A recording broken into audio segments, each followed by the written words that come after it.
Hi, good morning or good afternoon, everyone. This is Kenneth Price, and this is Saturday, November 26th.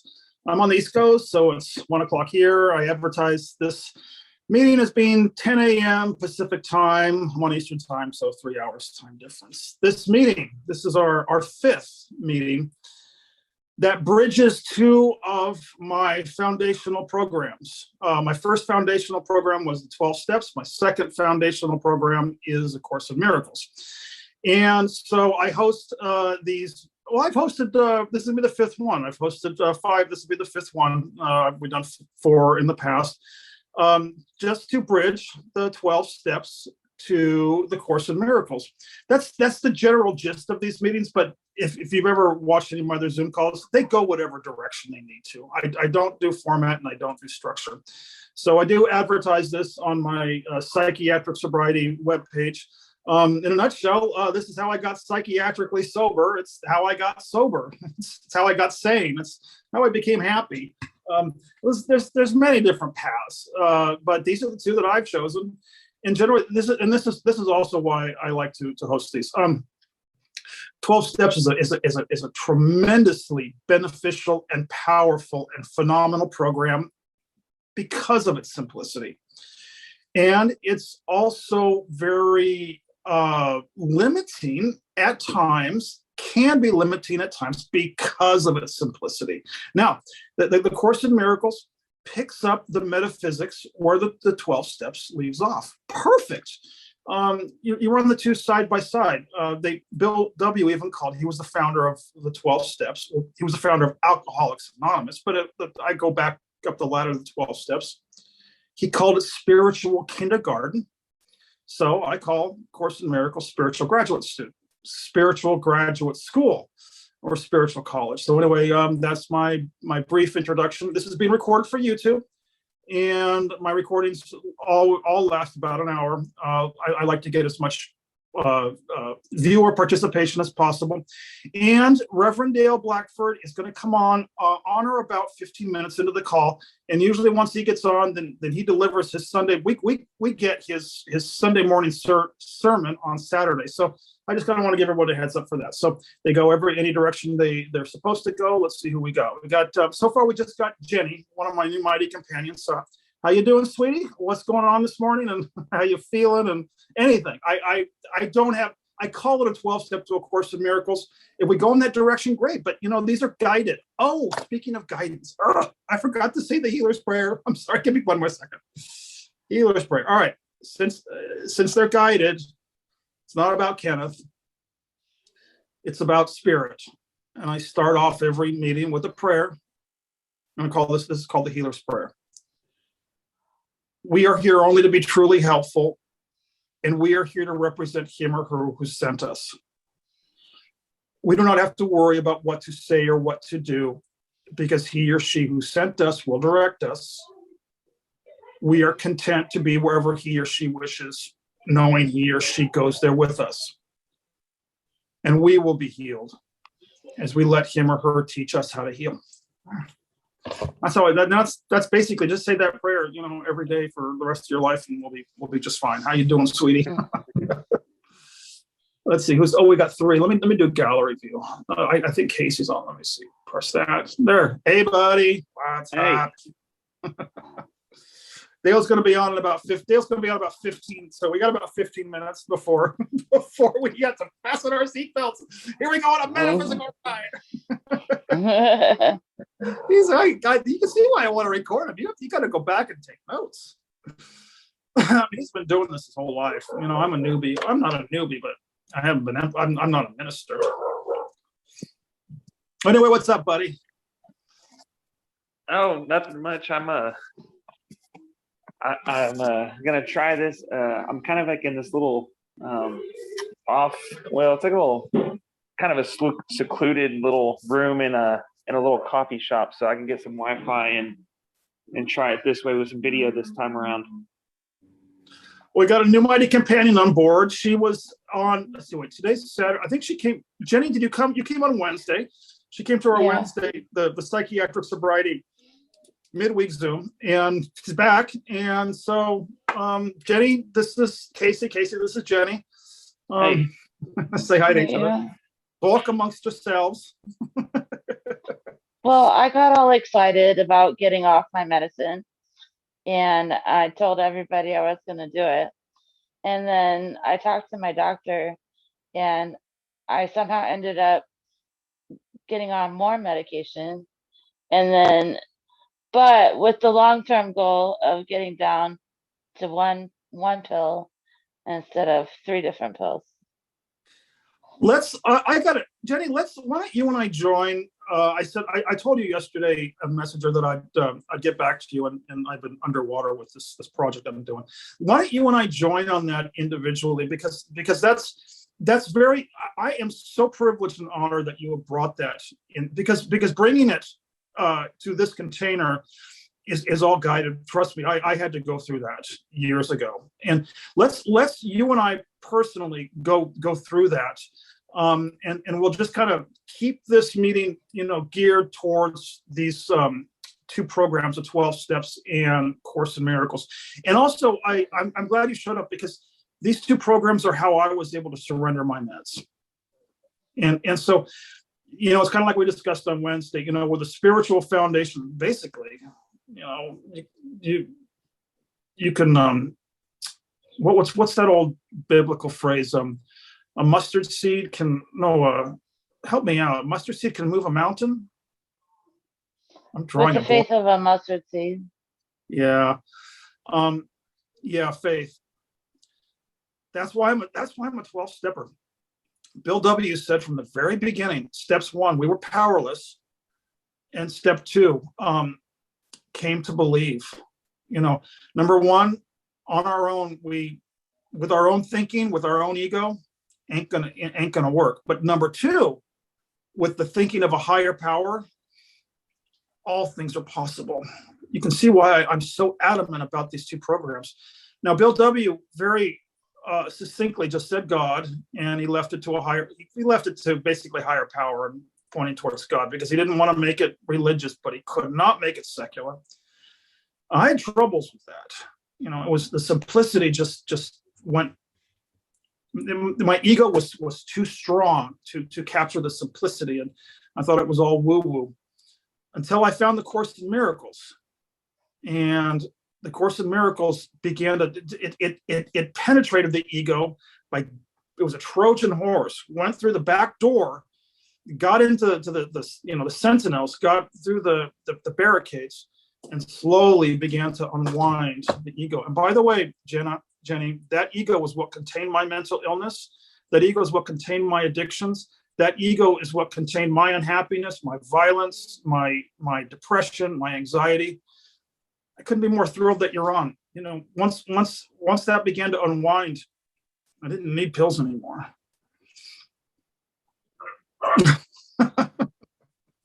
Or alcohol, or any of those addictions. Bill W. said, help me out, Casey, based on a daily spiritual maintenance. You're muted. Unmute yourself. Yeah, I don't remember the exact thing, but our daily reprieve relies on something maintenance, or spiritual maintenance, or daily maintenance, or something along those lines. But the interesting thing about the 12 steps was I came to realize about the same was true about the Course in Miracles, is until a person's actually collapsed, it's all going to stay stuck, here at the head level. That's why Bill W.'s program was brilliant. Number 1, he said, we're powerless. And the Course in Miracles, my teacher, David Hoffmeister, says, very gently, but very firmly, he said, until you admit that you have a perceptual problem, it ain't going to work. I mean, you'll be able to get the theology, but it stays up here and doesn't go down here. Isn't that true for the 12 steps, Casey? How many times? You and I have been talking about this for years. We go into these meetings and we hear a lot of this.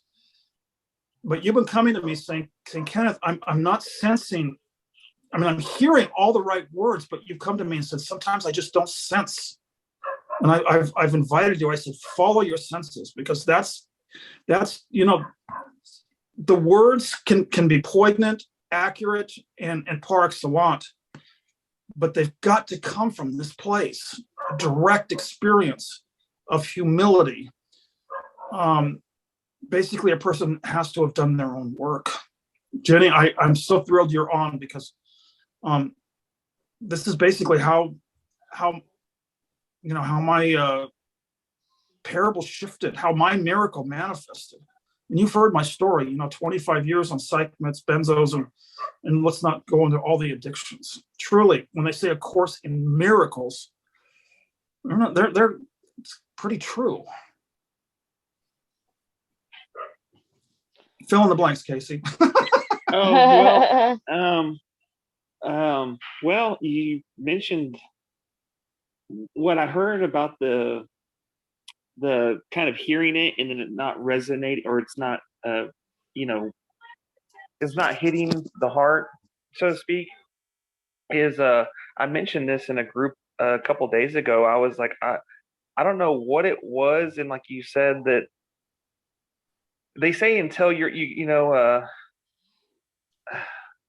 there's all kinds of sayings, but basically until you're ready to hear it and able to accept it, you could hear it all day long. And that's kind of what I mentioned into a group the other day, is I've watched thousands, probably tens of thousands of hours of different, motivational speeches, YouTube, anything you could find on the internet. I've watched it. And it wasn't until the last year or two, a couple years, that I'm like, wow, that's what they meant. And I've always kind of got it, but I never felt what they meant. I didn't understand. I was like, wow, I wish I would have just been able to listen to it and it clicked, but it never clicked. And now it's like, okay, I know what they mean now about the whole self-accepting and the kind of making peace with the past and that kind of deal. And it's easy to say it and then hear it and all that, but for it to resonate and truly be acknowledged, I guess, if you will. Like I said, I've watched thousands, if not probably tens of thousands of hours. That's a lot, but it was a lot. Years and multiple videos daily, nightly for years, and I don't know. But yeah, basically, kind of what you mentioned about. They say in one of the groups too. I think it's in the ACA literature that it's in one of the books. We actually just read it the other night. The programs are for those who want it, not for those who need it. Until I was like basically crawling on my knees, looking for some help. Because some people, fortunately or unfortunately, I guess however you want to look at it, go into like, especially the like AA and NA and some of the other groups for probation reasons, because they got in trouble drinking and driving or something like that, and they're like, yeah, this isn't my deal, I just got to go to it. But I guess it's until someone's like ready for a change or something different, like, at least, that it's not at least given a chance. I wouldn't say maybe embraced fully at the very first, but at least given some sort of chance, an opportunity. I don't know. I'm kind of just rambling a little bit, but that's it. That's not rambling. No. The first point is those thousands of hours. If we just get one crack in that fortress called the ego, just one little crack. I've used, you and I have talked about this before. I called it like a crack in a dam. As soon as there's one drop of water that goes through that crack, oh, it's just a drop of water. No, I'm an engineer. Water finds a way. That one drop of water goes to 2, goes to 3. The crack. Once you get that small little sliver open, it's over for the ego. My teacher David Hoffmeister calls it the tractor beam. It's been called by many different names, but you knew, Casey, and it's your heart. your heart knew that there was something down there. And, I've called it the inner child, the little boy, the little girl. And you said, and for just thousands of hours, you just kept scouring the internet and all these spiritual teachers and YouTube videos saying, it's got to be here. It's got to be here. Yeah, it is here. Same thing for you, Jenny. I said to you on Wednesday, I said the little girl is who I talk to. And that's who I talk to. I don't talk to adults. I talk to children. The innocence of children, not the Peter Pan kind of innocence, but the innocence that stays here. We didn't need psych meds and benzos and alcohol and drugs and addictions when we were little boys and little girls. We had swing sets and we had sandboxes. And that's what Jesus said. He said, you must be like little children to enter the kingdom of heaven. Completely reliant on God as our parent. But the other thing you said, Casey, is accurate. The program's not for people who need it. It's for people who want it. And that's why it's been so exciting working with you over the years, because you're in your early 30s. I mean, it doesn't, I always get called out by putting people on timelines. But truly, I mean, I had more collapsing to do in my late 40s. I mean, I'm excited when the dam bursts, sooner than later. That doesn't matter. Can you relate to some of that, Jenny? Yeah, definitely. There was different phases that I went through my 30s, and I'm 45 now. So, but I got sober 5 years ago. And I went through going to meetings for about a year, but then I stopped, and I didn't really have a positive experience with it, because I don't know if I just stopped going to meetings, and my sponsor never called me to see if I was okay. I never heard from anybody ever again. It's like we all ghosted each other. And it's like, did any of it even matter? And that's how I ended up feeling. But I stayed sober anyway. And maybe this is just my ego talking. I don't know what your definition of ego is.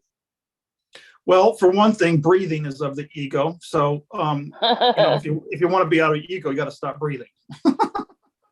I go through this. I'm in a spiritual community, so that's of the ego. And yeah, well, so I was breathing. We can't. One thing I really like to encourage people is just to be honest. I would prefer honesty over spirituality any day. Because like, you've heard me say, sometimes if we try to be spiritual, we get ourselves all constricted, and we have to think about what we're going to say so we don't say something unspiritual, and think about what we're going to say so we don't offend. No. I want honesty. Speaking of honesty, my friend Dale just came on board. Hi, Dale. You gonna mute yourself? Dale's always got the best background, because he's actually in. Hey, buddy. Hi. See, where do I do? Can you hear me? Yeah, you're on. You're live. How you been? How was your meeting this morning? Good. I just finished it up. Forgot my computer, so I'm using my phone. Okay. Well, We got a couple of good topics. We got Jenny on board. Jenny and I met on Wednesday at the midweek Zoom call. Just kind of give you a heads up. Casey's on board. You and Casey know each other. I think where we left off was we were talking about the 12 steps, and Casey said something that's very, very clear. And since I've been, a 12-stepper my whole life, when you just got back from one, he said it was not for people who need it, but it was for people who want it. And that's my parable too. But I mean, I needed it. I've needed it for decades, but I had to actually want it.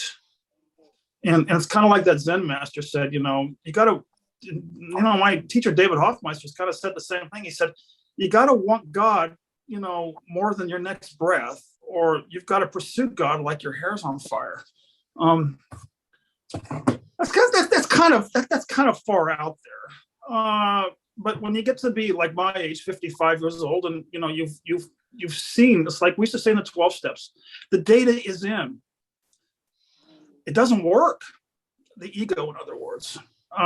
But then Jenny Jenny apologized. She goes, maybe I'm in my ego. And I corrected her. And I said, well, Jenny, I'm breathing, so I'm in my ego. So there's a couple topics there. You always got good topics for us. That's why I record us. You've been at this longer. You're an actual minister. I don't know what I am. Don't hold that against me. Yeah. I don't know the idea of wanting it. I'm working on a book right now, and I realize as I write it, it's a difficult book because, I think it's the heart of 12 steps too. 12 steps starts with those first three steps. And if we're honest with ourselves, it's not just about a specific thing like alcohol or food or sex or whatever it is, or people. It pertains to life, which is, I can't do it. God can, or whatever you want to call God. And I'll turn that over to God to let God do that. That third step, that's a real difficult. I mean, that's the work, the third step, because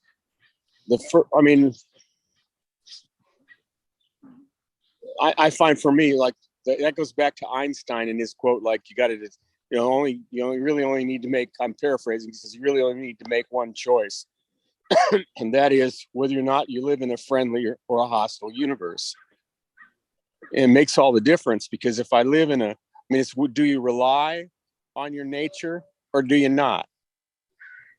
And it's a switch. And when you rely on your nature, when I rely on my nature, then a lot of possibilities can come out of that. Like if I believe, for instance, if I believe something's a friendly universe, the biggest thing that always happens is whenever I'm facing anything in life, I'm going, if it's for instance, if it's presenting itself as a problem, I'm choosing that it's a hostile universe. And is that the choice that I made, that I'm making, is to live in a hostile universe? Or do I live in a friendly universe? If I live in a friendly universe, then that means that whatever is presenting itself before me, which is really in my mind, it's not even presenting itself before me. It's the picture I'm creating in my mind. I'm creating a picture that's, either hostile or friendly. If it's friendly, then I've got to release the picture and in the essence and say, what am I missing? What am I not seeing here? What is it that I'm not seeing? What part of friendliness am I not seeing? And that's a courageous thing to do, because in this world, if you think about it, there's a lot of stuff that people say, they say, even people who believe in spiritual teachings and stuff like that say, yeah, but, that's not right. This is right. That's not right. And I think it was last week I said, I love Nietzsche's quote where he says, I think it's Nietzsche, he says, there is no truth. Everything is permittable.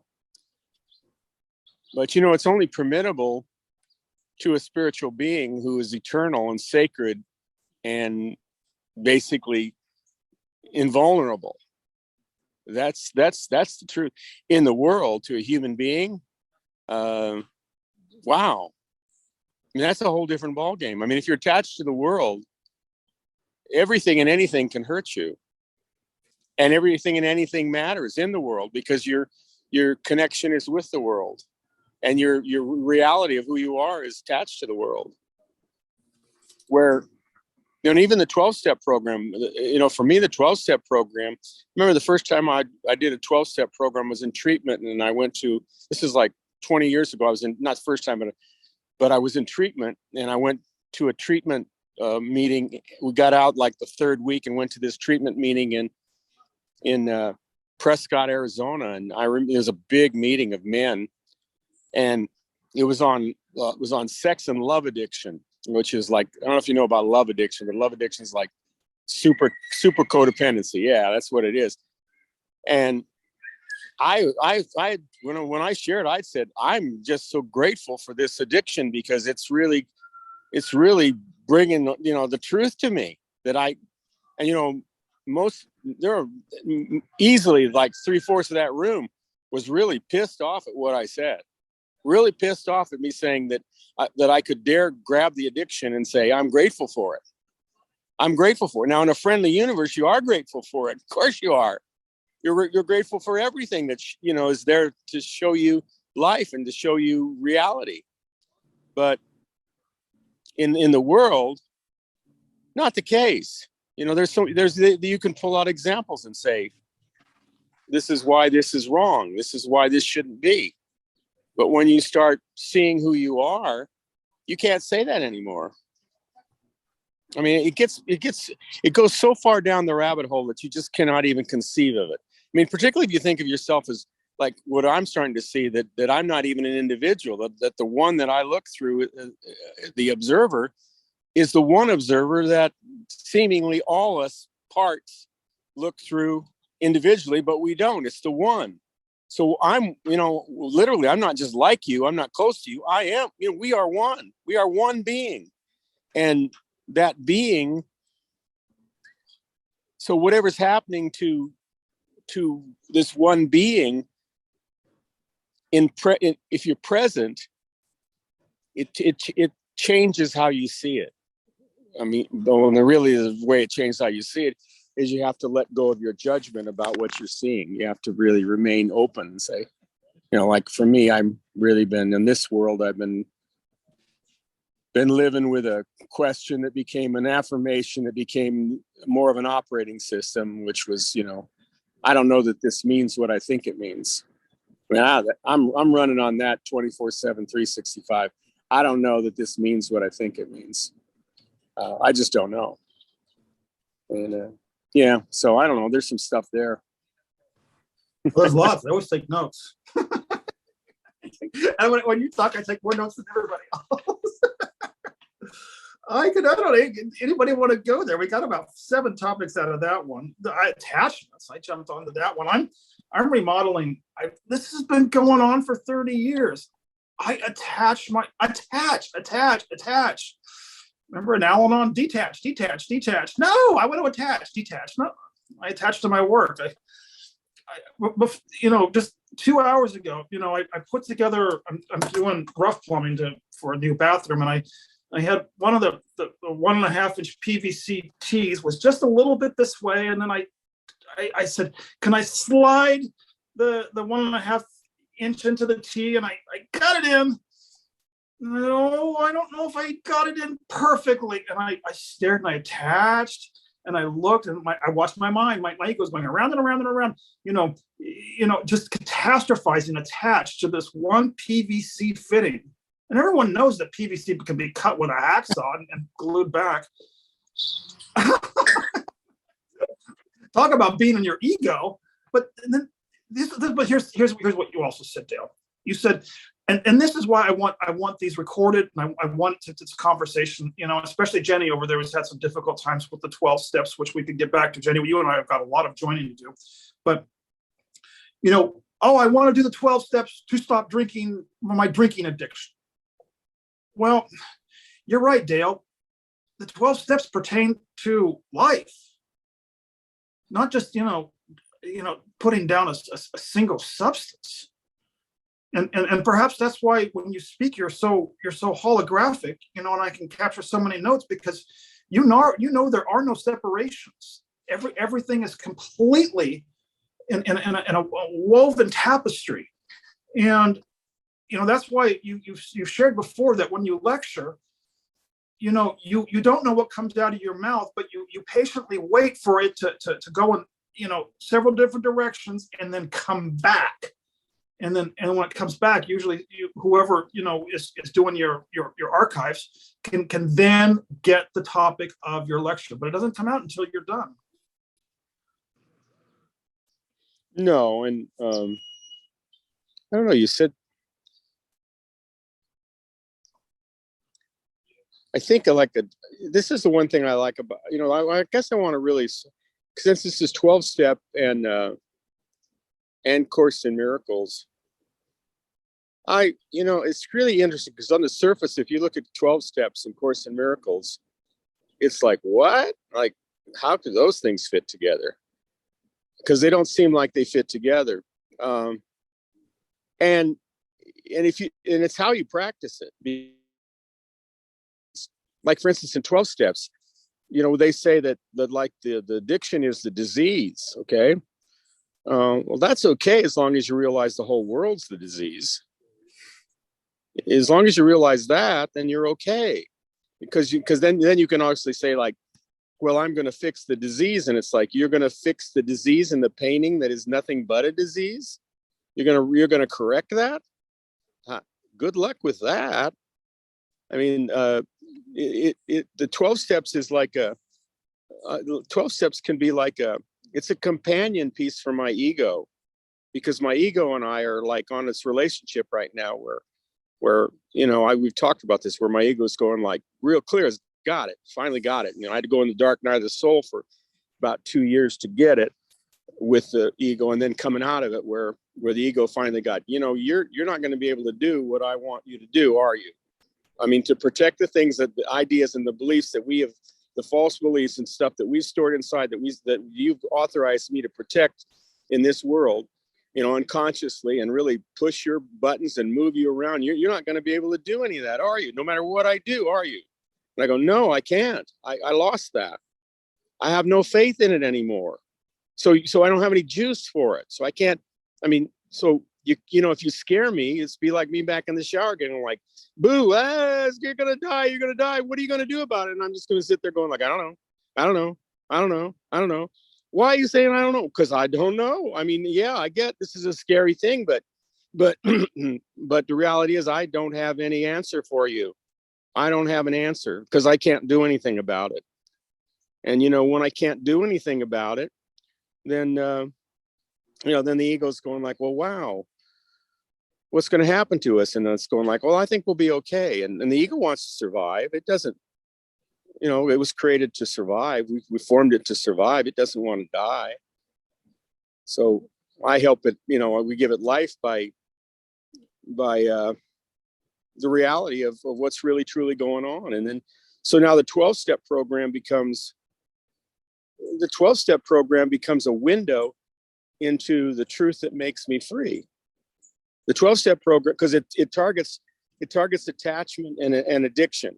It targets attachment and addiction. And like my ego, and that's what my excuse me, I wondered what my ego was like when I couldn't do any of the things it said anymore, because it asked me that. It said, in a nanosecond, it said, what's going to happen to me? Do I exist anymore? And I go, yeah, you do. I mean, you exist. So I don't know what your purpose is, but I'm with you 100%. It's like my ego go, I can still scare you. Can I still protect the false beliefs we have inside?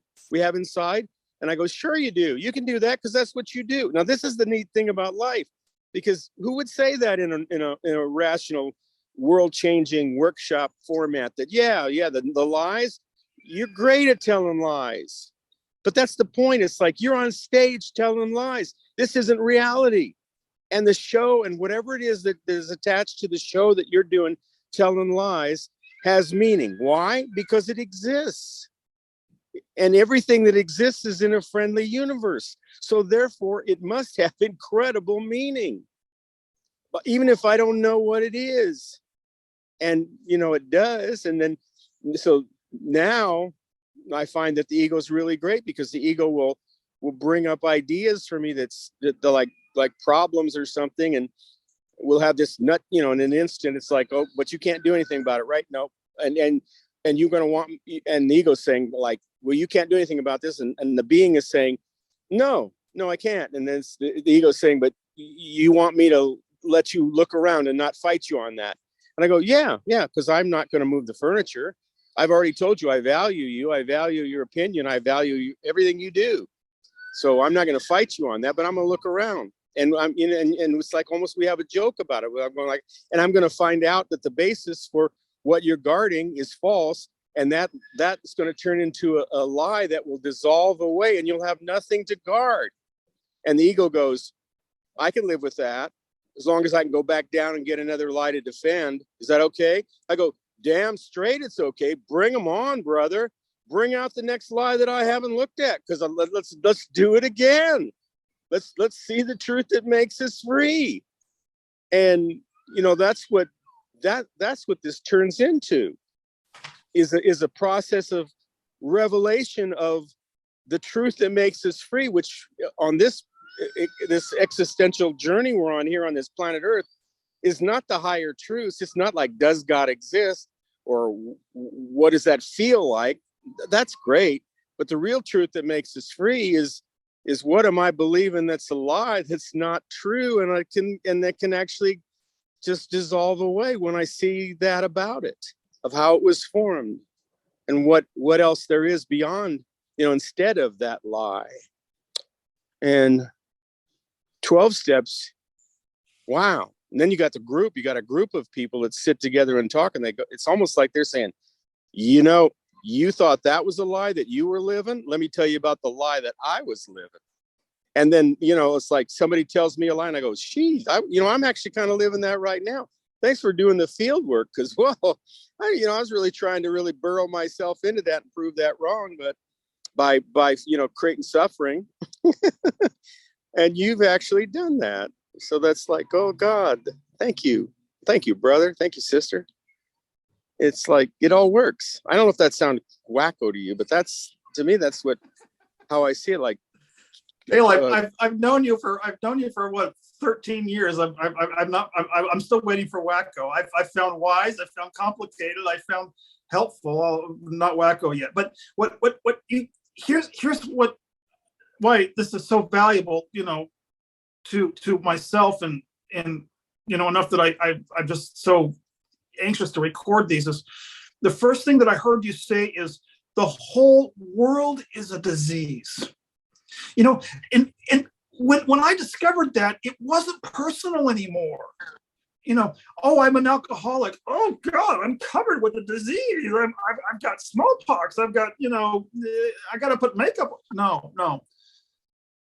The deep work shows us that this whole time space continuum is a disease, and what I came to discover, it's actually artificial intelligence that's based on self-preservation. And you verified that by saying the ego just wants to survive. But then you went on to say, you gave us the solution. Is we're not real complicated, we've got to say yes. Well, yeah, I think it's really interesting, because I come from tradition of, like New Thought and all that be positive and higher thinking stuff, and like that. And we have a catchphrase, which is unconditional love. But I can tell you this, there is no unconditional love without your being able to love the darkest part of your ego. There is no unconditional love. That is where the rubber meets the road, is with loving and understanding and trusting in. Especially for us in the awareness we're at, we're so stuck in like judging who we are. We can see light, and we want to live light, and then we look into the ego and we go, but you're not telling me to live light. You're telling me to live in fear. You're telling me to live should and ought to, And then of course, all the courses come out and say, well, look, this is how you change. This is how you change the ego's should, ought to, worry. This is how poverty. This is how you change all that. You attack it. You manipulate it with prayer. You manipulate it with affirmation. You manipulate it with imagination. And that's really what you do. I know a lot of people don't like that word, but that's really what the guide is to manipulate it, to try and change it. Okay. And nobody sits to think and says, what happens if I just love it? What if I trust that the universe knows what the universe is doing? And even all this stuff that I say shouldn't be like that, like the message is inside me.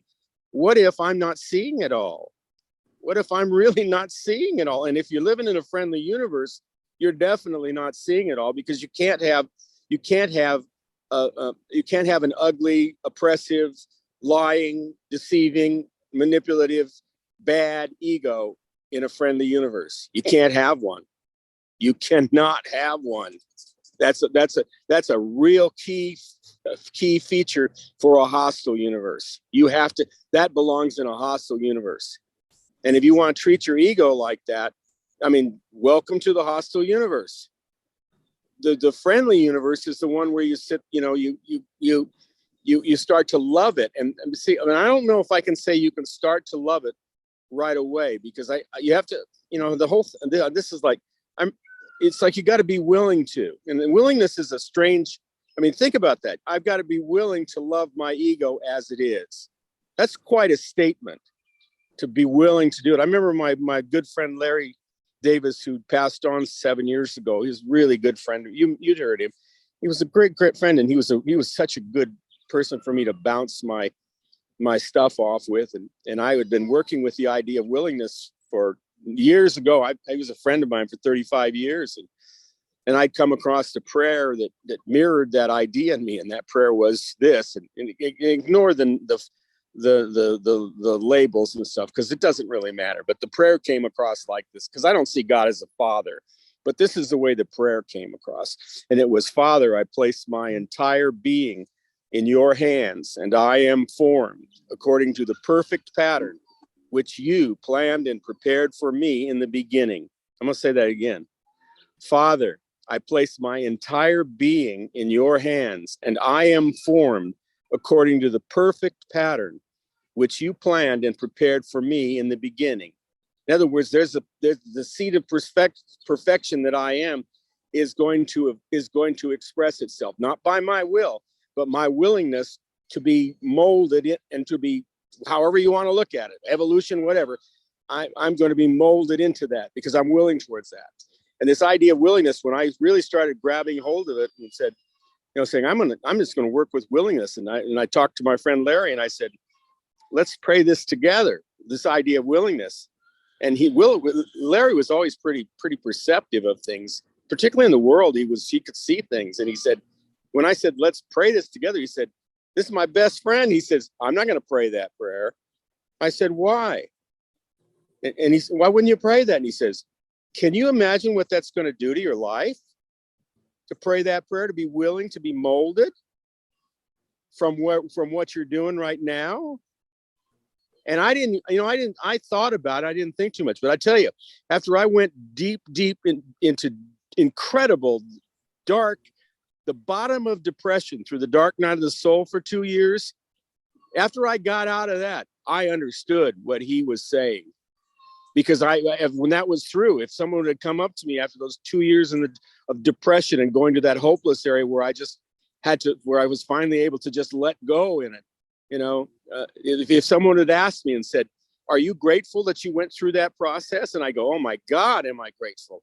I'm not afraid of depression or anything like that anymore. Yes, I'm so grateful.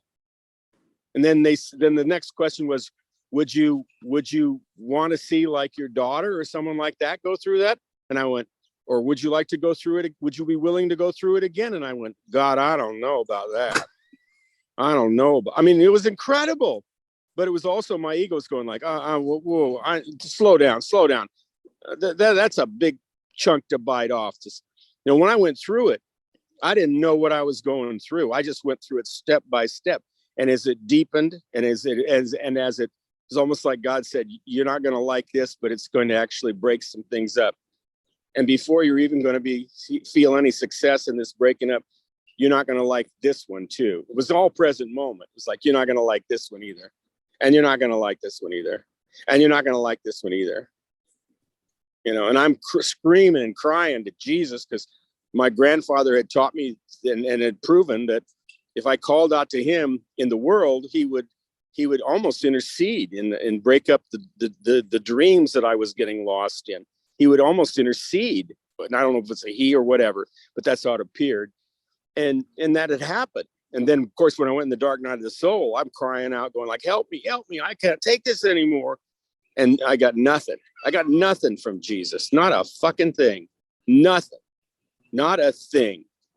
And then when I came through, like months later, I was seeing him, because I don't get voices from him. I just see him as an image drawn in, almost like what he was, the woman who got stoned was going to get stoned, and he was sitting on the ground drawing in the sand with his finger. He was just drawing in the sand, and that's how I see him most of the time. He doesn't talk. I just see, it's like I talk in my mind's eye, and I go, and I went, that time when I was in the dark soul, all the time I was in those places that were so hard, because I said I was pissed at him. I was crying that he wasn't there for me. And I said, you were there the whole time, weren't you? And it was like, he just nodded like, yeah, of course I was there with you. And I said, you knew I had to go through that, didn't you? And it was like, yeah. It was like, and you knew, I could almost cry now. I said, you knew I could go through it, didn't you? You knew I could. And he went, of course I knew you could. Of course, you're my brother. There's nothing in you that would not be able to go through that. And it came exactly as I needed to go through it.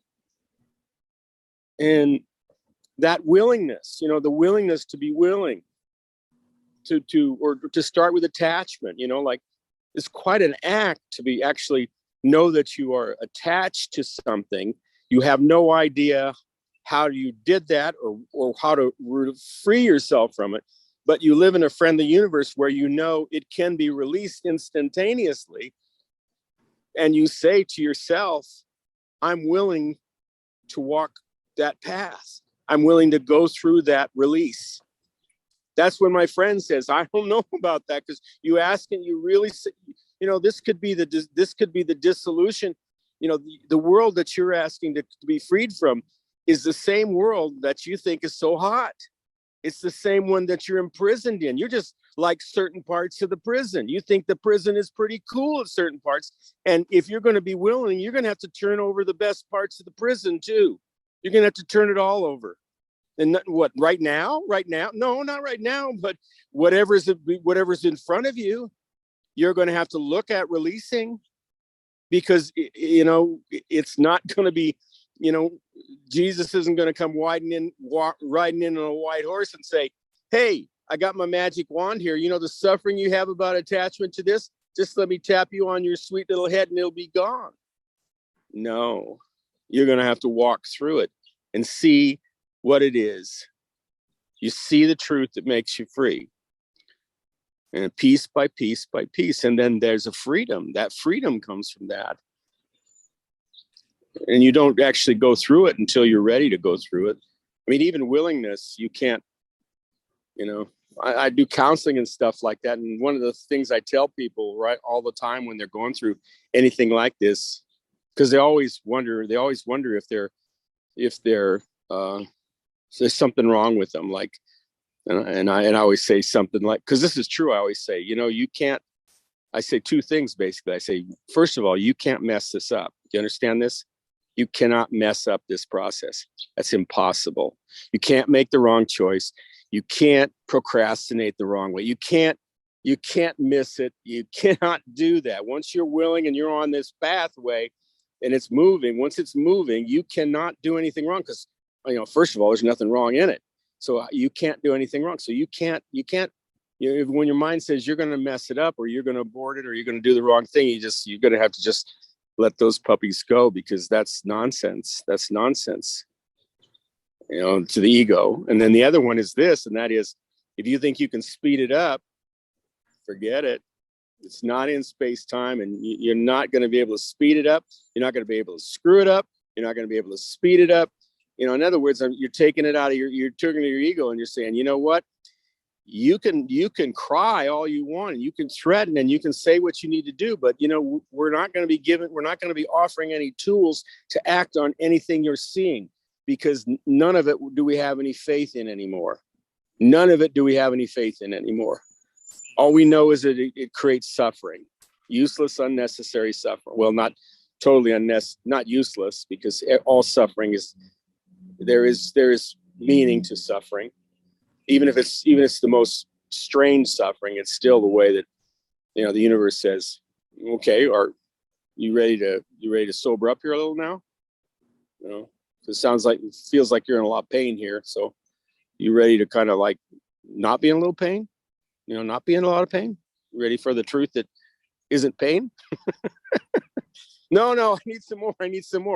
In the world, they'd say, well, you're just doing the wrong thing. You should let this go. I never tell people to let stuff go. Because when they're ready to let go, they let it go. And if they're not ready to let go, they shouldn't be letting it go. They should be doing more field work on it. More like, an alcoholic doesn't really get anywhere till that alcoholic hits rock bottom and goes, you know what? This ain't working. This really ain't working. And I don't have any more juice for it. Oh, wow. That's a different move, isn't it? No juice? Let's see. Anyway, I'm rambling. No, you're not, because we can, I'd like to encapsulate this in some brand new, startling discovery, but Dale, that's footprints in the sand. When we cry out to God, why did you abandon me during the dark night of the soul? He tells us to look back on the beach. And that's when he carries us. Dale, your message, and you said you counsel people, and you said, in all the times that, you and I dialogue, that nothing's going wrong. Right. Now, I could hear that from you.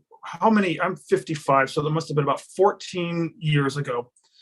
You were the first person that said nothing's going wrong, Kenneth. Right. And just let me interject one thing on that before I forget it. Not only is nothing going wrong, your thinking and worrying that something is going wrong is not wrong. That is not going wrong either. Bingo. It goes all over the frickin' place in the mind, but it doesn't change the fundamental reality, which is all the weave of the universe works with all of it. It's a friendly universe. It's not like God shows up with a manual and says, I'll work with you if you toe the line on this kind of behavior or this kind of thinking. No, it's like Spirit just shows up and says, like Jesus says, you want to know the answer? Know the truth, and the truth itself will make you free. Just know the truth. What you also said, now these are the nuances, but the nuances are essential, because praying to get out of it wasn't working in my story. Praying to be shown was my first ray of light out of the cocoon, the ray of light towards the butterfly. I don't know if you've watched, I don't think you have. I try and keep my psychiatric sobriety, Zoom calls, with some sort of frame.